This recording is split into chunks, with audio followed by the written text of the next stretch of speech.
po, ako po si Daniel. Welcome po sa aking panglimang HTML tutorial Tagalog version. So, ang ituturo ko po ngayon dito is table. Okay? Pero bago po yan, balik po tayo sa previous tutorial. Meron lang po akong lilinawin dito. Okay? So, mapapansin nyo dun sa IMG. Okay? IMG SRC.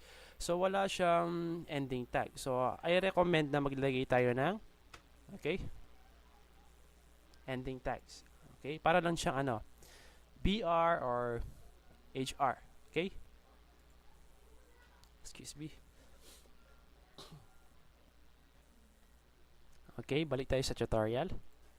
Ngayon naman, ang ituturo ko sa inyo is paano gumawa ng table. Okay? So, mapapansin nyo, meron tayong table. Okay? Ito yung beginning tag, ito yung closing tag. Okay? Sa loob ng table, meron tayong tinatawag na table row, at saka ito yung mga table columns. Okay? TR and TD. Okay? Kailangan meron siyang beginning and closing tag, tulad din nito. Okay? So, yung output niyan, mapapansin nyo ito. Okay? Tayo sana. Ayan. Ginawa ko na siya kanina. So, 1, 2, 3, 4, 5, 6. Okay? So, pag in-highlight mo, mapapansin mo siya. So, para mapansin mo talaga na table siya, na hindi lang siya puro text, maglagay tayo ng dito, guide. Okay? So, lagyan natin dito ng border equals to 1. Okay. Save. Tapos, refresh. Ayan. So, meron na siyang border. Okay? So, okay.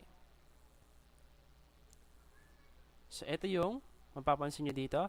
TD, TD, TD. Okay? 1, 2, 3. Ito yung column niya. 1, 2, 3. Yung pababa. Column. 1, 2, 3. Excuse me. Ito naman yung TR. Ito naman yung row. Okay? Ito yung row 1. 1, 2, 3. Okay? Row 2. 4, 5, 6. And row 3. 7, 8, 9. Okay? So, ang dapat lang tandaan dito is, yung mga TR is yung pahiga. Okay? Pahiga. Ito naman yung patayo. Okay? Yung mga TD. TD, 1, 2, 3. Okay? So, meron din tayong tinatawag na TH. Ibig sabihin yan is table header. Okay, TH. Kailangan TH lahat yan.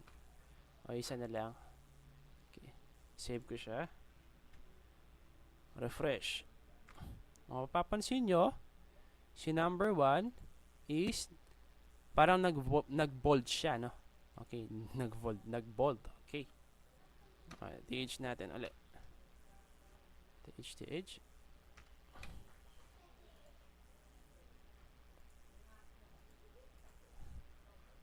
Okay. So, yun. 1 and 2. Okay. Another naman, meron tayong tinatawag na cell padding at cell spacing. So, ano ba yung cell padding at cell spacing? Okay.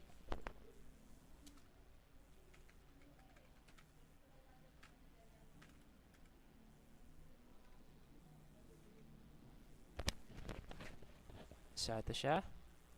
Cell padding is 5 pixels. 5. So, ibig sabihin, yung spacing niya dito sa loob. Okay? Yun yung cell padding. Yung space niya sa loob. Meron naman tayong tinatawag na cell spacing.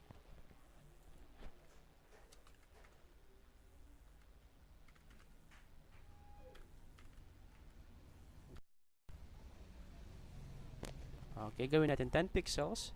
Save. Then, refresh.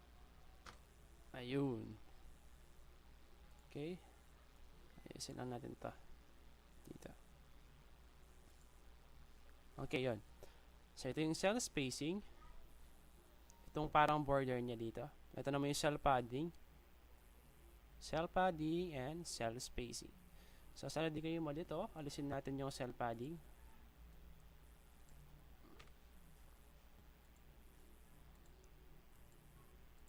Okay, brush. So, ayun. So, yun lang ang dapat tandaan.